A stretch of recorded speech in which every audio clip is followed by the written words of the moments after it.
Welcome back. Hope you're all doing well. Hope your trucks are running good. This is the cargo van. Um, as far as I can find, you're not going to find a lot of information of guys with this type of van. It's called a cargo van officially, but I call it a small box truck. And the reason I call it a small box truck is because of freight brokers, dispatchers, agents. A lot of them have no idea what any of this stuff is. You know, somebody trained them and told them a van carries this freight, a flatbed carries this freight, a van, sprinter van carries this freight, and that's all they know. They have no imagination on what different trucks can do and how that works. So when I call up on a load, I have to put a different picture in their mind, if that makes sense. So I call it a small box truck. It is from the front to the back right here. I don't know if you can see that. It is a little over 16 feet long. Side to side, it's right at 8 feet. You can see it has these boards which put it a little bit under 8 feet, but you can still fit two normal size pallets side by side in this thing. So if it is normal size pallets and nothing's overflowing, you can get 8 pallets in here. But you'd have a little trouble because you have to use this dolly and you'd have to be on a dock, but yeah, you can get 8 pallets in here. So hopefully you guys can see. All right, so starting out, you can see some of the equipment I have. I have a, well, let me just go back here and show you real quick. Oh, and it's a little over, probably 6.5 feet tall inside here. But as you can see, the door is just a little bit lower than that, so I can only get something about 6 feet tall through the door. Let's turn this around, show you what we got here. Some of the stuff that I carry, I carry a couple of load bars. I've only used those one time, but I think I'm going to start putting them up here in front of this sleeper when I'm putting cargo in here, and I'm still have the sleeper set up. That way I can prevent stuff from going into that plywood. Have a few of these moving blankets, got those at Harbor Freight. Some edge protectors. These edge protectors are large, heavy-duty edge protectors that I used when I was flatbedding. They do the trick. Probably could use some smaller ones, but have a little box with a bunch of cargo straps in it and some flex tape. Let's see. It has just a regular plywood floor. Also, you got to carry a broom, have a dolly that folds down into a little truck. You can stack boxes on and pull it that way. Then also have this pallet jack. I got that at Harbor Freight for I think it was about $300, something like that. What else do I have in here okay, let's talk about this. Dry vans, you have E-tracks on the walls. Straight vans, a lot of them have E-tracks. This van just has these boards. You can put E-tracks in here, but you can't put them straight onto this wall because it's probably less than a 1/4 inch thick. It's just thin piece of metal with some kind of insulating in the middle and then a thin piece of metal on the outside. So you'd have to run bolts all the way through, which wouldn't be good. So the only other way really to do it, to put on these sidewalls, is either take these boards off and put 2x4s on, or put 2x4s on top of this, which would decrease the width of the cargo you could get in here. You could put them down here on the floor, but wouldn't really serve a purpose most of the time. So it'd be something that it'd just be a waste of money, because those E-strips, or what are they called? E-tracks, are pretty expensive. So what I did, I went down and bought these little D-rings. And I think it was they're about $1 a piece, maybe not even that much. And I put those all along there. I've got a few more. I'll probably put some on top. But I just use regular cargo straps with that, and it works perfect. What else we got in here that I need to talk about? Okay, let's talk about this real quick. 4,300 pound payload. Now, my GVWR for this vehicle is 12,300 pounds. If you don't know what that means, it just means that the vehicle, all its contents and the cargo, everything cannot weigh over 12,300 pounds, because that's how they built this. That's what it's built to, and that's the safety feature or safety rating. So I've in the process of looking at different vans, I've only come across one guy that I found that is running a truck like this that's making videos. And although he seems like a nice guy, he doesn't know what he's doing, because in any vehicle, a commercial vehicle over 10,000 pounds, you got to stop at all weigh stations. You got to run an ELD, and this guy's doing neither. And he's putting that information out there that everybody can do that. And so I kind of stopped watching his channel. He's doing a bunch of other questionable stuff too. But you know, that seems to be the name of the game with a lot of YouTubers. They like to put those big numbers out there and make you think that they're making $300,000 a year the easy way, but none of it's easy. And eventually, if you're doing it the sketchy way, you will get caught. So that brings up the subject of this sleeper right here. Let me turn this around and talk about this sleeper. As always, if you want to put a sleeper in something that's a commercial vehicle, the government has a definition of what that has to be, according to them. But in this case, if you want to put a sleeper in a cargo van, and that's specifically why I bought this cargo van, was so I could put a sleeper in it, because that forward wall right there is the same wall that's in the cab of the truck. So all I had to do was cut a hole out, and boom, I'm in the cargo area, and I made this sleeper. So right now, I've got this holding it together. This board on the bottom can come completely out. I can either put it to the side, or, as I said, this board on the top is got a hinge on that header. I put this 2x6 header up there. So what I'll do is, if I need to use the whole cargo area, I can take that board on the top and fold it straight down.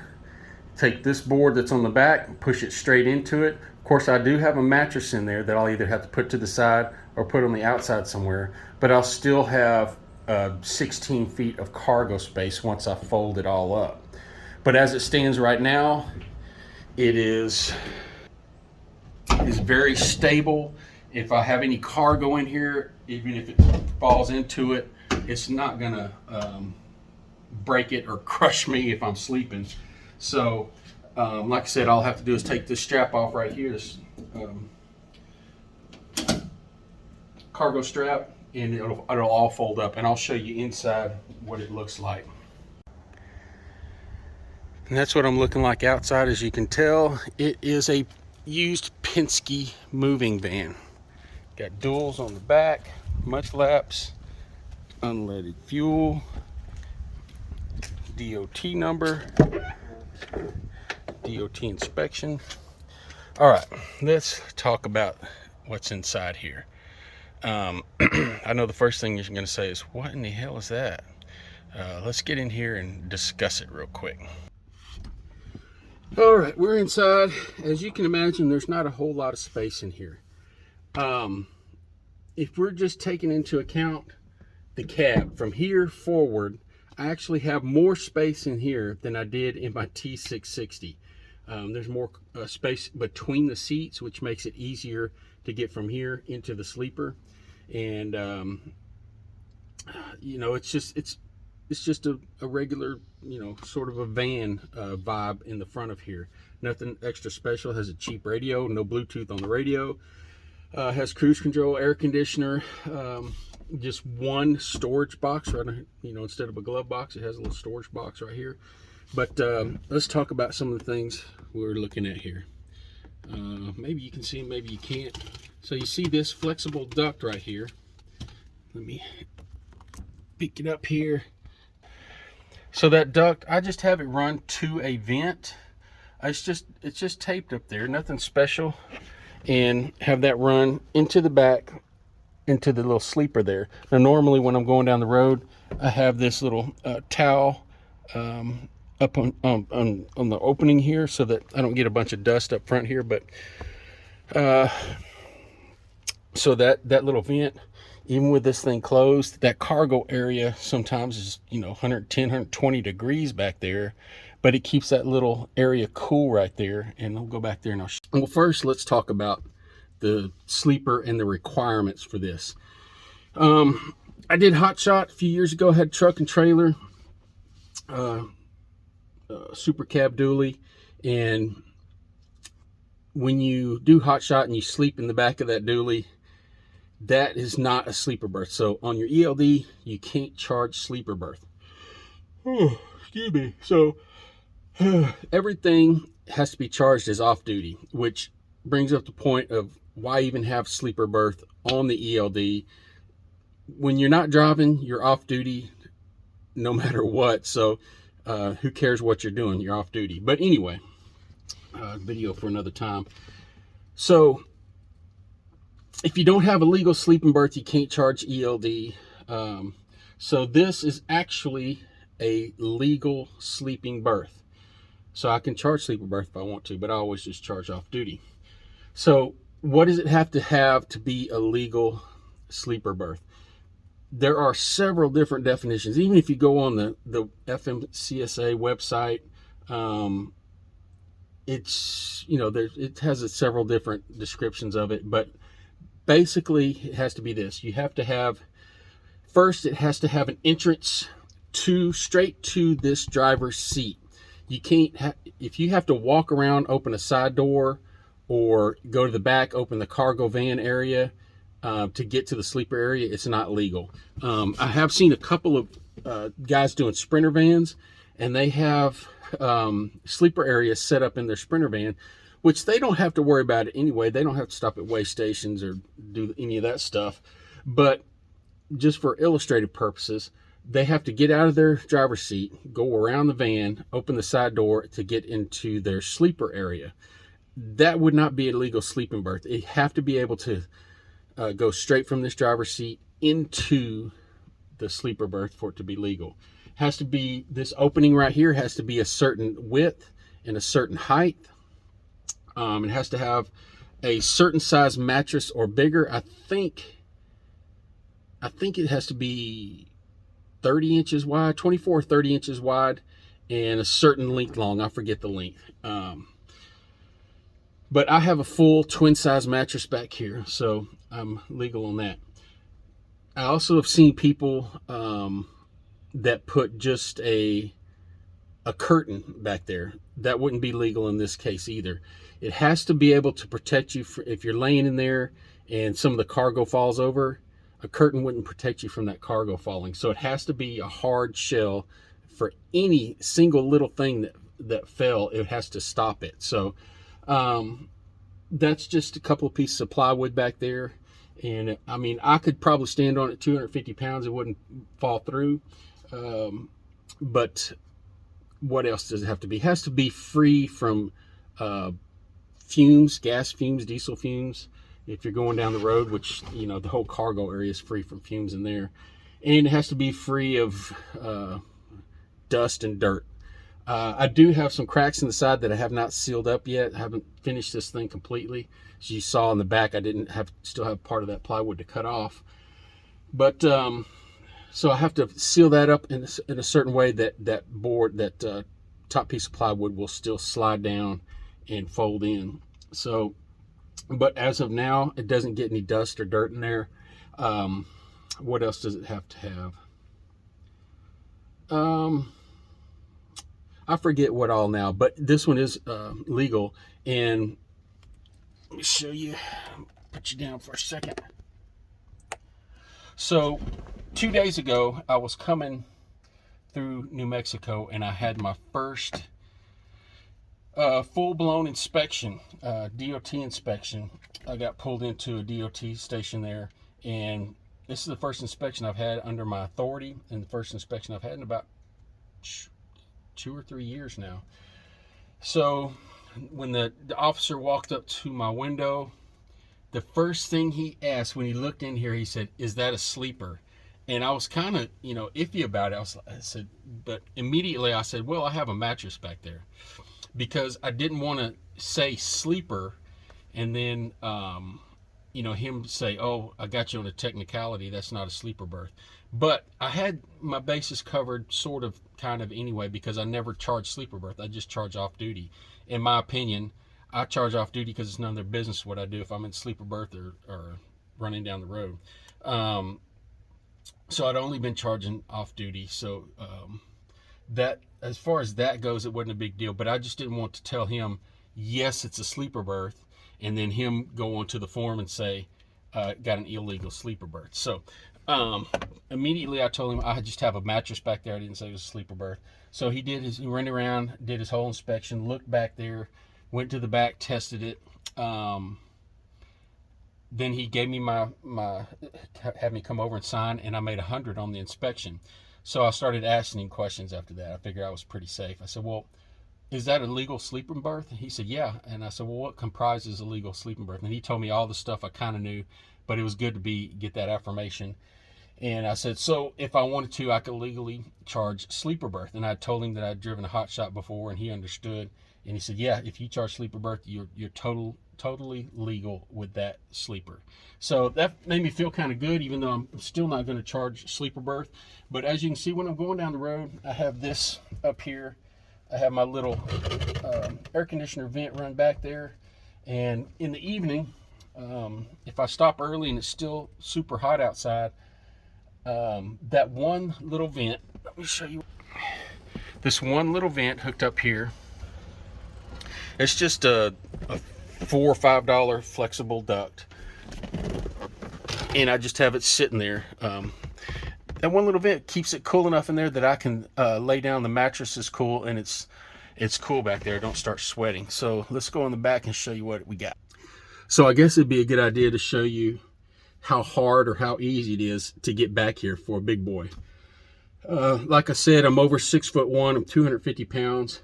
Even in the T660 I had, the trouble with me getting to the bunk back there was that the cab was so small, the seats were so close together, and I guess I have big feet too. It was hard for me just to transition from this seat and get back there, back and forth through here. But with this, let me just show you, see if I can set this up where it won't fall down. This is all I have to do. Boom, I'm in the back. It's super easy. I don't know how wide I am, but it's wider than my shoulders. And then from there, I have up here, I still have 2 feet over my head, which I can stand on my knees, or if I want to put a chair back here, I could put a chair to one side and sit here in the air conditioning. But let me show you back here.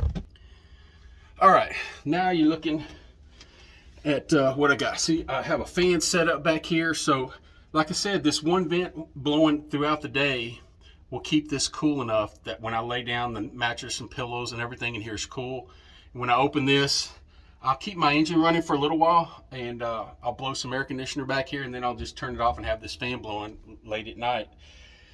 And I'm good to go. As long as, I'm under 72 degrees, I'm usually good to go. But I have a full-size mattress, a couple of pillows. Let me show you. And that's all it is, nothing special. You can see the cracks that I have that I need to just figure out a way to seal those up so that everything can still fold down. Same thing on the other side. What I've been doing is those cargo blankets that I have, the moving blankets, I'll just lay them down on the top by that, and it really insulates it pretty good. But there you can see, it's nothing special, just a bed. Oh, also what I forgot, my little phone mounting, a phone mount. I can just stick that on here and clip this phone onto it, and I have my TV. All right, now how easy is it for me to get from this bed area to the steering wheel? Now, normally I'd be laying down in here and have my feet up, but I would just set, my feet down move up. That easy. Not a big deal. Now, if you're a bit bigger than me, I could actually cut this out a little bit taller in the total width of the cab. So this whole thing could be the opening to the sleeper. And if I took this seat out or mounted it a little bit forward, there would just be tons of space. Let me show you real quick what we have. This is your standard basic model equipment. My triangles down there, my fire extinguisher on the other side, have a hard hat down there, a safety vest somewhere. And normally I will just when I bring my suitcase in here, I'll just set it back there on the bed. What else do I have in here? I have bought this little thing, which is just so that I can use my Bluetooth with this stereo. I have a toolbox down there that I might take out, and I keep my insurance information and my bills of lading right there. But there you go, nothing special.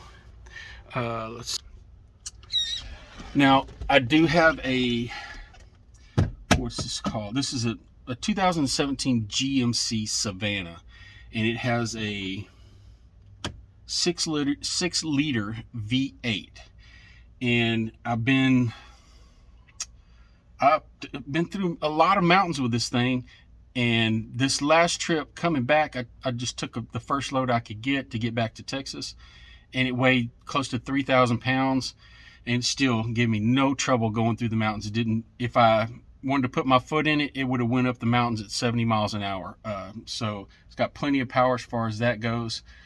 And it also, I don't know, I haven't tested this yet or not, but it might have an inverter in it. I really have to test that. I've been wondering about that since I bought it, but it has a plug right here, so I might be able to charge my laptop or something really small. It looks like it's 150 watts, so it must have an inverter somewhere. But I'll check that out eventually. But there you go. I do have an ELD, like I said. If it's over 10,000 pounds, you have to have an ELD. If it's over 10,000 pounds, you have to stop at weigh stations. Now, most of the weigh stations I've been through, they just look at me funny, and I get weighed through, and nobody even takes a second glance at me. Now, New Mexico is always different. They want to make sure they get their dollar's worth. So I did get called into there and get an inspection the other day, but it's nothing like getting an inspection on a big truck, because there's a tenth of the stuff they have to check. When they're checking the brakes, they can check those really quick. When they're checking the tires, there's half as many to check. There's no airlines for them to check. There's no, we don't have to do the brake air check on the brakes. They check the lights, the tires, basically, the mud flaps, and my paperwork, and I'm good to go. So the full-blown inspection took me it probably took only 20 minutes for that officer to do. So as far as that goes, it's a lot easier than a big truck.